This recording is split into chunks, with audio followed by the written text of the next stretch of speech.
Praise the lord. దేవుని నామకి స్తోత్రములు కలుగునుగాక. దేవుని బిడ్డలారా, వాక్యాన్ని మనం చదువుకుందాం. సబ్స్క్రైబ్ చేయనటువంటి వారు సబ్స్క్రైబ్ చేయండి. మరి దేవునికి వాక్యాన్ని అనేకులకు ఫార్వర్డ్ చేయండి. దేవుని బిడ్డలారా, లైక్ కొట్టండి. సబ్స్క్రైబ్ చేయనటువంటి వారు సబ్స్క్రైబ్ చేయండి. దేవునికి స్తోత్రం. హల్లెలూయా. మార్కు స్వార్త 10వ అధ్యాయము 49వ వచనం. మార్కు 10:49. ధైర్యం తెచ్చుకున్నాము, ఆయన నిన్ను పిలుచుచున్నాడు. ధైర్యము తెచ్చుకున్నాము, ఆయన నిన్ను పిలుచుచున్నాడు. దేవుని బిడ్డలారా, భిక్షగాడు, పుట్టుకతో గుడ్డివాడు, యేసయ్య రోగులను స్వస్థపరుస్తూ అనేక గ్రామాలు తిరుగుతున్నటువంటి సమయంలో దేవుని బిడ్డలారా, మరి ఆ గుడ్డి భిక్షగాడికి తెలిసిపోయింది, చెవులైతే వినబడుతున్నాయి. మరి ఆ ప్రాంతంలో యేసయ్య వస్తున్నాడని గ్రహించుకొని ఆయన కొరకు, ఎందుకంటే వాడికి కావాల్సింది స్వస్థత, కన్నులు తెరవబడాలి. మరి అక్కడ కేకలు వేస్తున్నప్పుడు అనేకులు ఆటంకపరుస్తున్నారు. స్తోత్రం. అనేకులు ఆటంకపరుస్తున్నారు.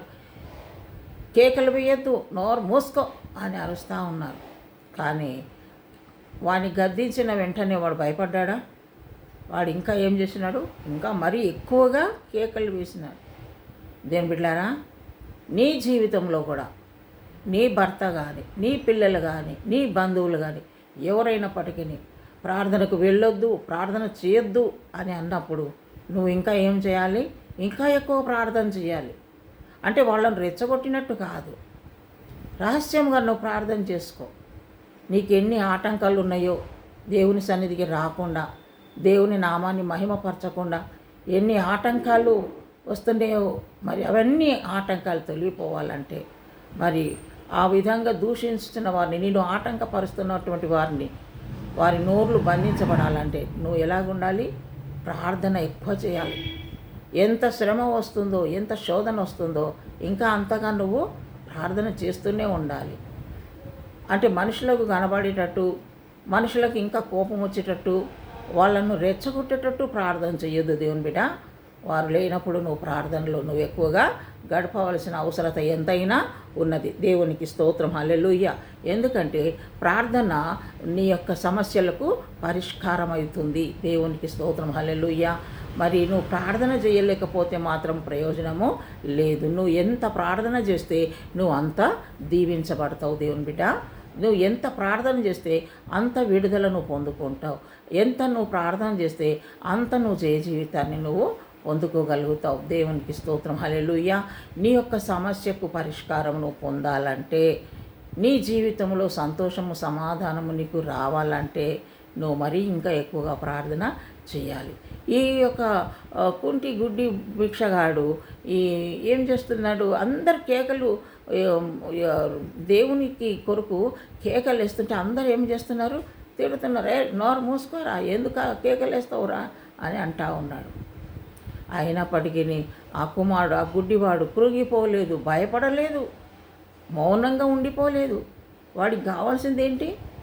స్వస్థత కావాలి వానికి. మరి నీకు కావాల్సింది రక్షణ కావాలి. నీ కుటుంబంలో నీకు నెమ్మది కావాలి. నీ భర్త మారాలి కదా, నీ భర్త మారాలి, నీ పిల్లలు మారాలి, నీ బంధువులు మారాలి, నీ కుటుంబంలో కార్యాలు జరగాలి. అటువంటిప్పుడు నువ్వు ఎలాగుండాలి? ఆటంకం వస్తుంది కదా అని నోరు మూసుకొని ఉండొద్దు, ఇంకా ఎక్కువ ప్రార్థన చేస్తూనే ఉండాలి. దేవునికి స్తోత్రం. హల్లెలూయా. దేవుని బిడ్డలారా, మరి కేకలు వేస్తూ ఉన్నాడు. అప్పుడు దేవుడు ఏం చేశాడమ్మా? ఆ కుమారుని పిలిపించండి. ఎవరైతే ఆ ఆటంకం చెప్పినారో ఆ ఆటంకపరుచు వాళ్ళతోనే మరి దేవుడు ఏం చేశాడమ్మా? అక్కడ ఆ గుడ్డివాడిని పిలిపించాడు. దేవునికి స్తోత్రం. హల్లెలూయా. దేవుని బిడ్డలారా, ఎవరైతే నీకు కీడు తలపెడతారో ఉన్నారో వాళ్ళ ద్వారానే దేవుడు నీకు గొప్ప మేలు చేస్తాడు. దేవునికి స్తోత్రం. హల్లెలూయా. వాళ్ళే నిన్ను ప్రార్థనకు వెళ్ళు, ప్రార్థన చెయ్యని అడుక్కునే రోజులు రాబోతున్నాయి. దేవునికి స్తోత్రం. హల్లెలూయా. నా కొరకు ప్రార్థించమ్మా, నా కొరకు ప్రార్థించండి, నా కొరకు మరి దేవుని సన్ని మొరపెట్టండి అని వాళ్ళే నీ కాళ్ళ దగ్గరికి దేవుడు నడిపిస్తాడు. దేవునికి స్తోత్రం. హల్లెలూయా. మనం జ్ఞానము కలిగి ప్రార్థన చేయాలి.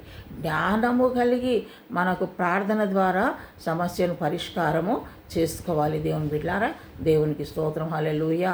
ఒక సహోదరి మరి భర్త భయంకరమైన తాగుబోతు. మరి నేను ఆ ప్రాంతంలో ప్రేయర్ మీటింగ్ జరుగుతూ ఉన్నది. ప్రేయర్ మీటింగ్ పెట్టాను.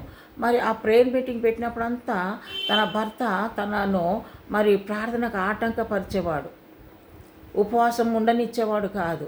ఆ ప్రార్థన రోజే భోజనం చేసినావా, తిన్నావా అని అడిగేవాడు దేవుని బిడ్డ.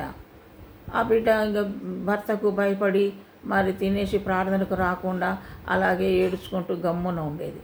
కానీ ఇంట్లో ఉండి కూడా వాళ్ళకి ప్రక్కనే ఇల్లు, మరి నా వాయిస్ వాళ్లకు ఎంత దూరమైనా వినపడుతూ ఉంటుంది. వాక్యం వింటూ ఉన్నది ఆ బిడ్డ. ఇంట్లో ఉండి ప్రార్థన చేస్తూ ఉన్నాం మేము, వాక్యం వింటూ ఉన్నది. అయితే వాక్యం వింటున్న సమయంలో మరి ఉపవాస ప్రార్థన గురించి మరి హెచ్చరికలు కొన్ని చేస్తున్న సందర్భంలో ఆ ఉపవాస ప్రార్థనల హెచ్చరికల్లో ఒక హెచ్చరిక, ఒకవేళ నీ భర్త మరి నువ్వు ఆటంకపరిస్తే మరి ఆయన కంటే ముందు నువ్వు భోజనము చేసేసినాను, నాకు కళ్ళు తిరుగుతున్నాయి, నాకు బలహీనంగా ఉన్నది, అందుకే నేను తినేసాను అని చెప్పండి. మీ భర్తలు వచ్చి మిమ్మల్ని అడిగితే ఆ విధంగా చెప్పండి. ఆ విధంగా మీరు జ్ఞానం కలిగి ఉపవాసం ఉండి నాతో పాటు మీరు ప్రార్థనలో గడపండి. తప్పకుండా మీ భర్తలు మార్చబడతారని చెప్పాను. అది గుర్తుకొచ్చేసి ఆ సహోదరి ఆ విధంగా చేసిందంట. ఏమని, ఉపవాస ప్రార్థన రోజు మరి భర్త వచ్చి నువ్వు తిన్నావా అని అడిగినప్పుడు, అయ్యో నాకు వీక్గా అయిపోయింది, చాలా నీరసంగా ఉందండి, నేను త్వరగా తినేసానండి. ఉట్టిదే, ఆమె ఉపవాసం ఉందన్నమాట. ఉట్టిదే భర్తకు ఆ విధంగా చెప్పేసింది. సత్యం కొరకు చిన్న అబద్ధం తప్పేం కాదు దేవుని బిడ్డలారా. మరి అబద్ధాలు చెప్పకూడదు, కానీ ఈ విషయంలో మాత్రము మరి ఆ విధంగా మరి సమస్యకు పరిష్కారం కావాలి కదా. మరి ఆ విధంగా ఆ బిడ్డ మరి నేను తినేసానండి, నాకు నీరసంగా ఉంటే, నేను కళ్ళు తిరుగుతుంటే తినేసానంటే ఓకే అనేసి గమ్మునైపోయినాడు ఆయన. తినేసావా, పర్వాలేదు అంటే నిజంగానే తిన్నాదేమో అని అనుకుంటున్నాడు ఆయన. కానీ ఆయన ఫుల్గా తాగి కేకలు వేసుకుంటూ అట్లా ఉన్నప్పుడు మా పాటలు ఆయన చెవులో వినబడుతున్నాయి, మా ప్రార్థనలు, మా వాక్యాలన్నీ కూడా ఆయన చెవులో పడుతున్నాయి. ఒక దినము ఆయన ఫుల్ లోడ్లో ఉన్నాడు, తాగినాడు, కానీ దేవుని వాక్యాన్ని విన్నాడు. దేవునికి స్తోత్రం, హల్లెలూయా. దేవుని బిడ్డ దేవుని వాక్యం వినగానే పరుగు తీసుకొని వచ్చాడు మా దగ్గరికి.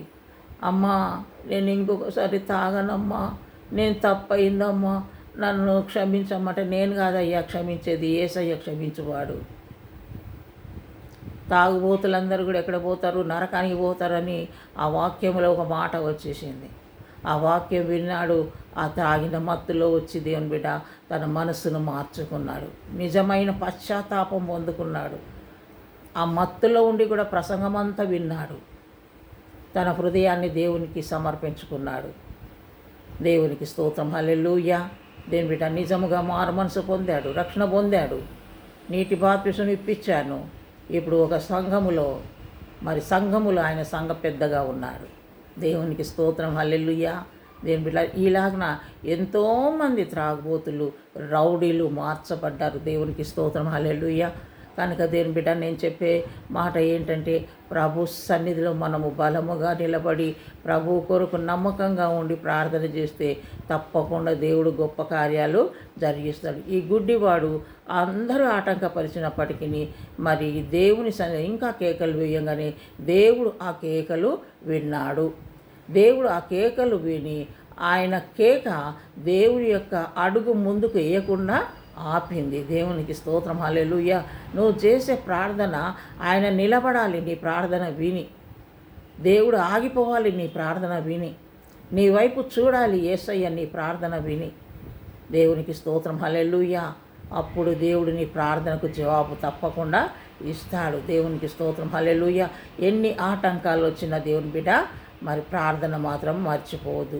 దేవుని సన్నిధిలో గడపడం నువ్వు విడిచిపోవద్దు. దేవునికి స్తోత్రం, హల్లెలూయా.